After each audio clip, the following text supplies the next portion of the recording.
All right, good morning from Europe. Welcome everyone to the AMBA conference and to the summit. And welcome to our panel session on the importance of building strategic and rewarding partnerships. I think that we can all recognize the potential benefits of building networks and of counting on a portfolio of partners to help businesses in different dimensions, right? To help businesses do business development, to come up with solutions for innovation, and as well as to respond faster to the needs of our clients. So we have designed this panel with our fantastic speakers. I'm going to introduce them to address these issues. As the chair of this panel, let me introduce myself. My name is Mireia Giné. I'm head of international initiatives at Wharton Research Data Services, which is a data platform that provides data and research services to academic institutions and to research centers around the world. Currently, it's the largest meta supermarket of data. And we have with us Ralitza Iordanova, who's Vice President and Global Partnerships of the luxury and premium brand Accor. Welcome to the session. We have Antonio Schuh, Director of Development and Projects and Strategic Alliances at Telefonica.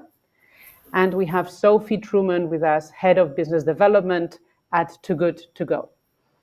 So I will start. We have 40 minutes for our session, and we will do a 30-minute discussion plus 10 minutes for Q&A.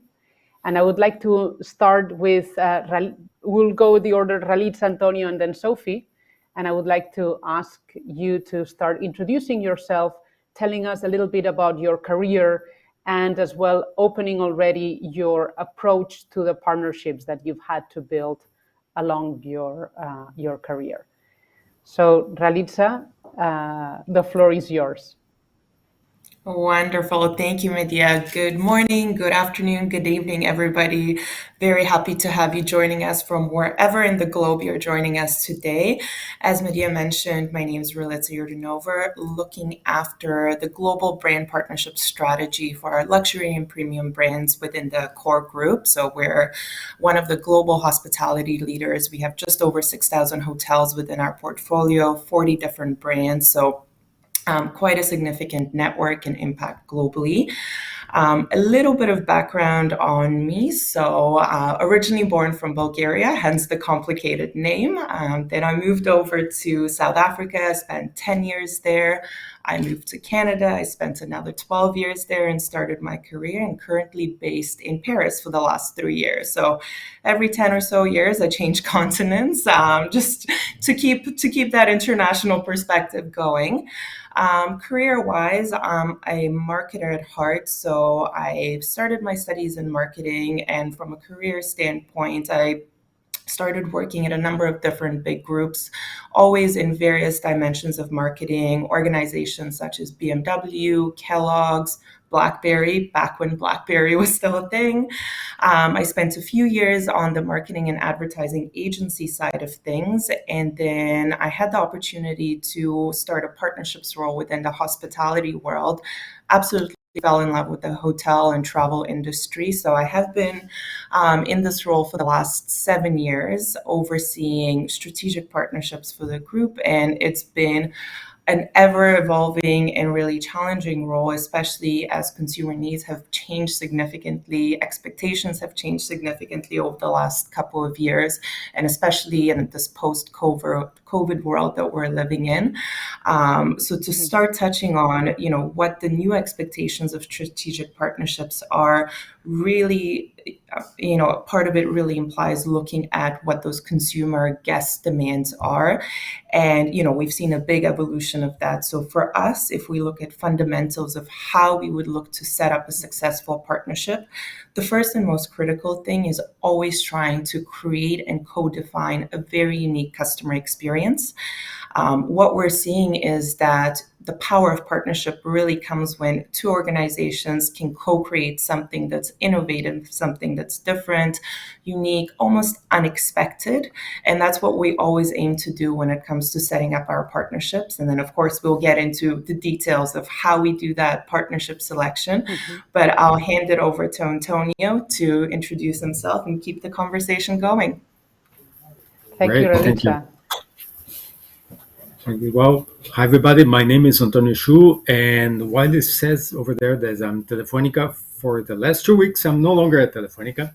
I just left and joined Arthur DeLido, a management consulting firm, as a senior advisor in the telecommunications, information, media, and electronics practice. So I'm now essentially a consultant to consultants. Prior to that, I spent 17 years at Telefonica, of which 12 years were building the Telefonica network of strategic partnerships with other telecom operators, something that was called the Telefonica Partners Program. This program involved 11 companies, 11 groups of telecom operators worldwide, present in 62 markets and serving a combined user base of 1.9 billion customers.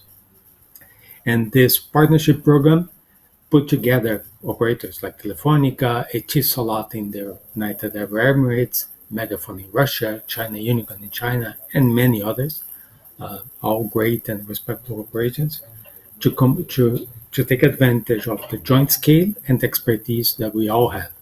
Our idea is that none of us were as bad as all of us. After concluding this stage of my career, and I have moved back to consulting. I used to work in Arthur DeLido many years ago as consultant, manager, senior manager, and I was also a principal, senior principal at Oliver Wyman telecommunications practice. I'm Brazilian. I have originally studied computer science, but I forgot everything over the years, and it's a pleasure to be here and to share with you. Thank you, Antonio. Sophie, the floor is yours. Hi, thank you. Good morning, everyone. Delighted to be here today. My name's Sophie, and I'm currently head of business development at Too Good To Go. For those of you that don't know or might not have heard of Too Good To Go, we are a food waste company, for-profit, social impact B Corp, that is helping businesses save their surplus food from being wasted and offering it up through our platform to consumers at the end of the day. So a fantastic initiative and something very close to my heart. Previous to joining Too Good To Go, I had an FMCG based background. So my previous role was at L'Oreal, where I spent 6 years in various commercial roles there throughout the business, working on some big partnerships with some of our big retailers. So from the likes of Tesco to Boots, Harrods, Selfridges. That's really where my experience lay there. And then I decided, as I think is a trend happening a lot recently, is I wanted to do something really for good. Sustainability is something that we all know the crucial importance of. And actually, it was through finding out about Too Good To Go, I learned of the importance of actually food waste on climate change. So many people don't know this, but food waste contributes to 8% of greenhouse gas emissions. So tackling it is a really quick and easy way that we can all contribute to something positive on the sustainability perspective. So in terms of the session today and my view on partnerships, all my work is essentially where it has been in partnerships. And I think what's interesting is I can bring the perspective of working for a big, well-known brand such as L'Oreal, where the partnerships have been in place for many years. Also in my most recent role to trying to set up new partnerships with a small scale-up business. So an interesting lens that I think is interesting to explore in this session. Thank you very much, Sophie. Very interesting. I think that we have different business areas to explore. And I would like to follow up on what Ralitza was mentioning on how the priority in your case seems to be that building partnerships that tackle this common user experience. So if you could, Ralitza, if you could develop a little bit more how you identify partners and how you bring this common view on solving a specific problem. Absolutely. So, as you mentioned, the importance for us is developing first and foremost something that has a unique experiential component from a customer standpoint. I think, more and more what we're seeing is people do not want to just move forward with tactical offers, tactical promotions. They really want to experience something different. They really almost want to have a wow factor or be, like we said, be almost surprised by collaboration or by two brands coming together. So for us, when we look at selection criteria, I think first and foremost, we look at how can we bring value to the market when these two organizations are coming together. The other area is also brand alignment is extremely critical, and I'm sure Sophie and Antonio can vouch for this as well, in terms of making sure that we are partnering with like-minded organizations, like-minded brands, so that key organizational values are then reflected within how that partnership is built out, such as CSR, sustainability, which are really, and I think Sophie, you touched on a great point that, those a couple of years ago were nice to have, added bonuses to any collaborations. And nowadays it's a must. It's expected, and, it's something that really needs to be built at the core of any strategic partnerships moving forward. So the differentiation, brand values amongst the two different partners coming together.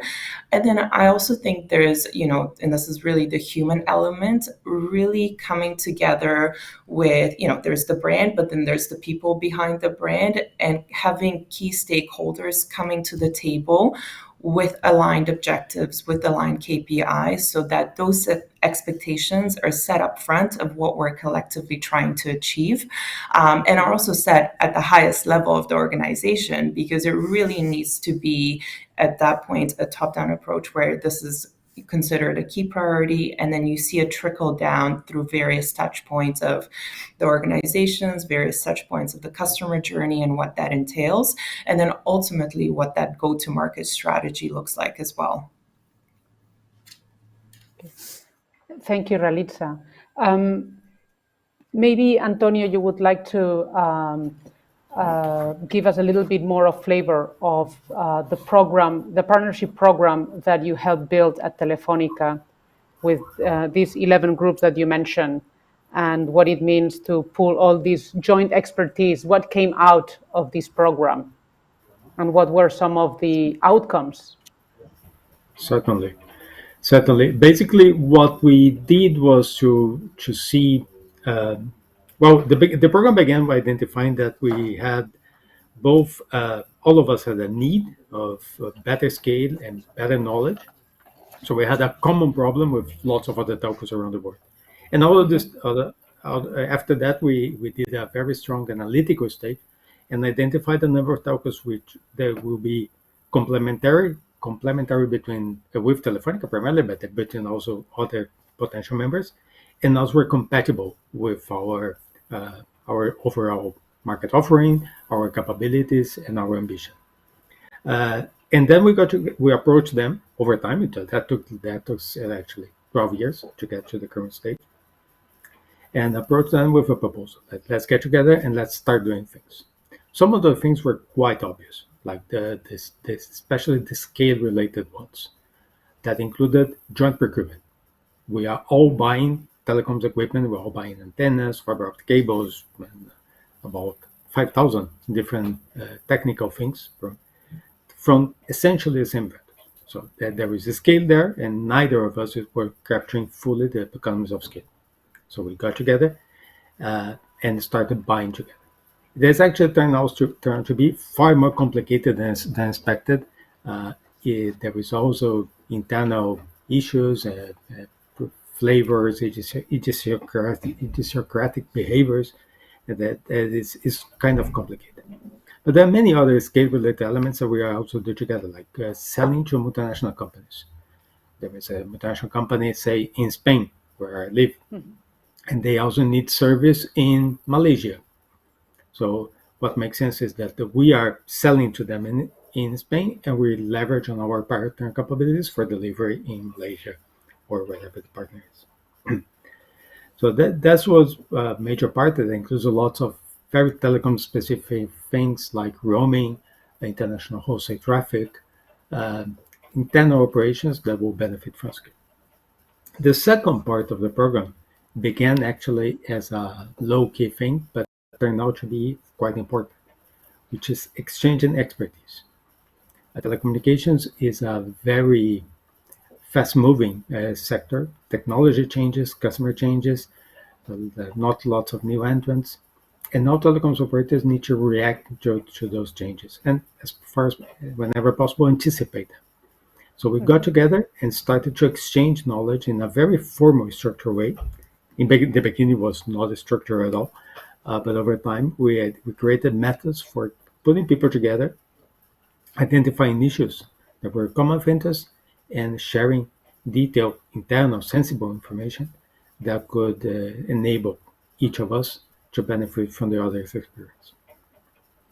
Antonio, could you give us an example of this exchanging expertise? I think this is interesting, right? There is a tension between doing partnerships with potential competitors, but at the same time, having the need to share points of views, different understanding of the trends and the challenges that the industry might be facing. Definitely. One good example is dealing with cloud computing, the hyperscalers, companies like Microsoft with Azure, Google with Google Cloud, AWS, and so on. Every single telco in the world is either already doing or trying to do reselling of cloud services to its B2B customers. So what makes sense is that the ones that were already doing that or were more advanced in that way, started to share knowledge with others about what are the general approaches, what work, what organization needs to support it, what are the features that the customer value more, how we can bundle that with telecommunication services, how you can take full use of the capabilities provided and combine that with your go-to-market capabilities to leverage an effective offer. Okay. Thank you. Very interesting. Sophie, if you would like to share a little bit more how essential might be partnerships for Too Good To Go, and potentially how different are partnerships in this new venture that you are right now versus your partnerships prior at L'Oréal? Yeah, certainly. I think the key difference, which I touched on earlier, is the power of the brand. So at L'Oréal, you always had a seat at the table, so to speak. So our partnerships were very much already there, well established, long-term business plans. Whereas coming into a scale up, it's very difficult to get a seat at the table, let alone get that first meeting. So I think that there is a completely different starting point in terms of the partnerships. But some things that really resonated with me that's been said so far, I think what Ralitza mentioned about co-creation and relationships, that for me is really the heart of it. They have to be done in collaboration, and I think there has to be a mutual benefit for both parties. So for us at Too Good To Go, the key thing of winning a partnership, so an example, some of the brands we now work with, Morrison's, Greggs, Pret, Starbucks, Waitrose, other big players, that helps us as a brand massively to scale our offering and the variety that we can offer our consumers on the platform. And then for those brands, it offers a sustainable method for their food redistribution. So our main target market really, or our main market, is the bin. We're not trying to compete versus anything else. So it allows those businesses to have a sustainable offering and also attract new types of shoppers to the store. So for me, I think that the key things are what is the mutual benefit? How can we co-create that together in collaboration? And touching what Antonio said, I think the sharing of knowledge and expertise has to go both ways. And if you can get those three things, I think you're onto a winning formula for whatever partnership it may be. Thank you. Have you had at Too Good To Go, have you had the need to partner with different players? so that you could build your business in a more tech-oriented fashion or more sustainable, or so that to complement, as you are growing and as you are fine-tuning your both your business model and your operations, have there been partners that have helped you improve on that or grow on that aspect? Yeah, definitely. So I think feedback and the topic of feedback is so critical for us to grow, not only from our consumers but from our brands too. So we have a very simple offering. There's a back end system to our app, and through some of our work with our large key account partners, we've tweaked that slightly to fit them better, because the model began really for an independent store. So it could be, Antonio's bakery on the high street in Madrid versus Carrefour. Very different businesses, and actually they need a different offering. So we've started to tailor that, yes, based on strategic partnerships and being able to have that conversation in the first place. Fantastic. Ralitza, I would like for you to share a little bit more a particular experience in co-creating this, what you've mentioned, this user experience, trying to find this wow factor and bringing something fresh and new that potentially maybe Accor couldn't do it by itself. But with the magic of partnership, then there is this creativity that lightens up, or this fresh way of looking into offering new services. Yeah, absolutely. I'll give an example of a recent partnership that we launched, and this was for our Pullman hotel brand. So some of you may be familiar with Pullman. We've got just over 120 hotels worldwide. And one of the key brand pillars is fitness and well-being. And given the need, and again, if you look at the last 2 years with COVID, fitness has become exponentially more and more critical for everyone. Well-being is such a hot topic for everybody. And for us, given that a lot of our hotels were closed, just given that the hospitality industry was particularly hit hard by COVID and the impact of that. And if you look at the last 2 years, there was a lot of openings, reopenings, closings, just a lot of instability of how we were able to go back to market and offer our guests something interesting, something unique. So what we actually did, knowing that fitness was so important and really critical to Pullman, we partnered with Les Mills. So Les Mills, some of you may know, they're the global content creator for group fitness workouts. So any kind of workout, from body strength training all the way to yoga, all the way to kickboxing. So really targeting all ages, shapes, sizes, and being able to provide a solution to all those different kinds of clientele, regardless of how you want to work out and sweat. And actually, working with them, we're both able to very quickly adapt. When we initially started planning for this partnership, it was going to be a very physical-based partnership. So essentially, our hotels were going to have Les Mills outfitted gyms. We were going to have the Les Mills bikes, instructors, classes on property, everything that you would expect. Of course, then COVID came, so we had to very quickly pivot on the business model, but so did Les Mills. And actually, in collaboration, what we did is very quickly roll out a global on-demand workout program for our guests worldwide. So what that allowed Pullman guests, as well as then Les Mills customers, was to be able to work out at the comfort of their home. If they came and stayed with us, they were able to work out complimentary, but the benefit of that partnership allowed them to continue their workout on property, off property. And then within that as well, in terms of, talking more about the big wow factor or the experiential component, what we did to launch the workout, it was actually a global invitation for the whole world to sweat together. So we hosted the first ever digital hybrid workout, and actually partnered with Guinness World Records to set the record for world's largest virtual workout, where we had some of our key ambassadors and Les Mills instructors teach the workout from one of our Pullman locations that actually took place in Dubai, but inviting everybody from around the world to join in virtually.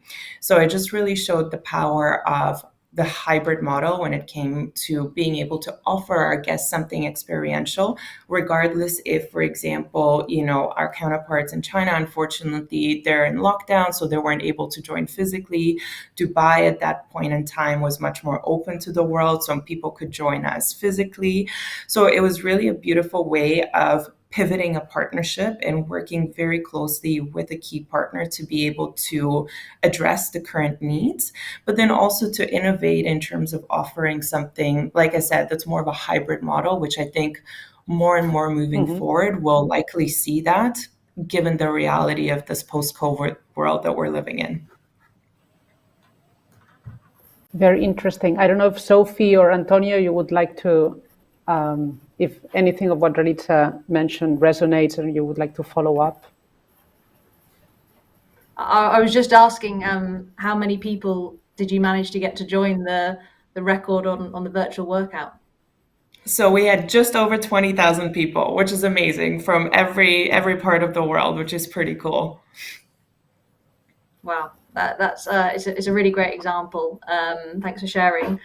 In terms of ones that we're doing recently here at Too Good To Go, we're actually, I guess, thinking beyond just saving food from the bin. What is the impact on the social community with food waste? So some of the partnerships we're looking at are not on a commercial perspective, but actually meeting up with some local charities or larger charities, the likes of Fair Share being one, where we work together on how do we as a collective tackle the issue of food waste. Obviously, our business, has a way of getting food to consumers through our app. But at the same time, if there's leftovers at the end of the day still through our app, how can we work with charities to make sure every last ounce of that is saved and essentially ends up in a human belly versus the bin? So a very different partnership, but one where we're also looking at what's the benefit beyond just what we're doing on a business level and the impact of that socially on a wider community. Thank you, Sophie. Antonio, would you like to chime in? Well, the whole idea of co-creation is actually quite important in partnerships. It could have a very objective and hard P&L impact, like creating jointly a product and service that you can sell and generate revenues from. Or also a more soft approach to that. We do a lot that we combine the strengths between our partners, and we use that to leverage references and to expose our capabilities to potential customers. One good example, which is not as fun as the biggest virtual workout in the world, is 5G products and services. 5G is the next big thing in telecoms. We are all launching that. Yeah. But the thing is not we don't really know that much about what customers want to do with 5G. So all telcos have launched it that we are now using for selling the same thing as before, just better. As you had 100 megabits per second before, now you can have 1,000 megabits per second, paying pretty much the same. But in order to get revenues out of it, we need specific products and services. So we got together between our partners and started doing a joint ideation sessions, and after that we identify vendors that could fill the need.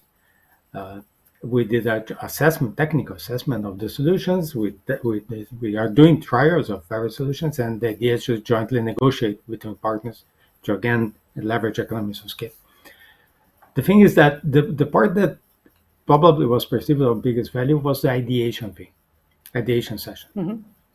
Yeah, we're all combining different perspectives, different points of view, insights from different markets at different stages of evolution, and we identified identify first needs that we are not aware of in some cases, and also ways of fulfilling those needs that previously were outside the radar. So co-creation is quite important. It can work in different environments in different ways. Thank you, Antonio. I would like to ask you all about some of the challenges that you have faced. So we are very clear about the opportunities, right? we're talking about, finding, this co-creation, bringing expertise together, increasing the economies of scale, and so forth.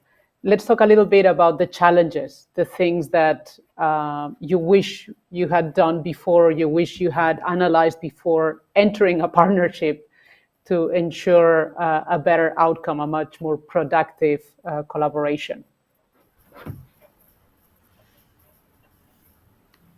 I can start if it's okay. Thank you, Antonio. I was actually involved prior to the creation of a specific unit for strategic alliances. I was involved in some of those agreements, which in many cases never quite worked out. So, and we had issues that eventually were solved in a way, but perhaps there are other ways of solving it. One important issue was lack of clarity.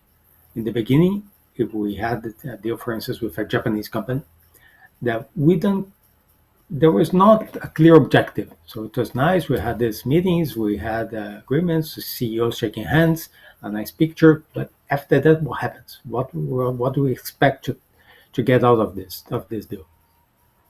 So over time, we change into something that has very clear objectives in a set of areas. It has an owner. We had at Telefonica, we had a specific area for that. That was my team, Strategic Alliances. That was linked to a contract, a formal contract, and there was a business model behind it. So someone needs to pay someone for services as part of the partnership. And we had targets. We have every single year we will negotiate, sit together and negotiate openly what we expect to get in revenues, in costs, in savings, in support, in training, in joint investments in startup companies. We had a long list. There's actually several pages of things that we need to agree as targets for the year. And all the partnerships were not long, where the intent was to be a long-term agreement, but they were annual contracts in the majority of cases. So that forced us to negotiate with a clear objective that we are going to continue with this relationship or not. There is always a opt-out possibility. So we had very clear objectives. We have an owners, and we have a structure Formal to support that. Yep, a structure. With formal contracts to make sure that we would deliver benefits. Otherwise, you have something that you could call a annual lunch or a large meeting could be called a strategic partnership, which is not really a strategic partnership. It's some type of business relationship, but it's not fulfilling strategic objectives for either company.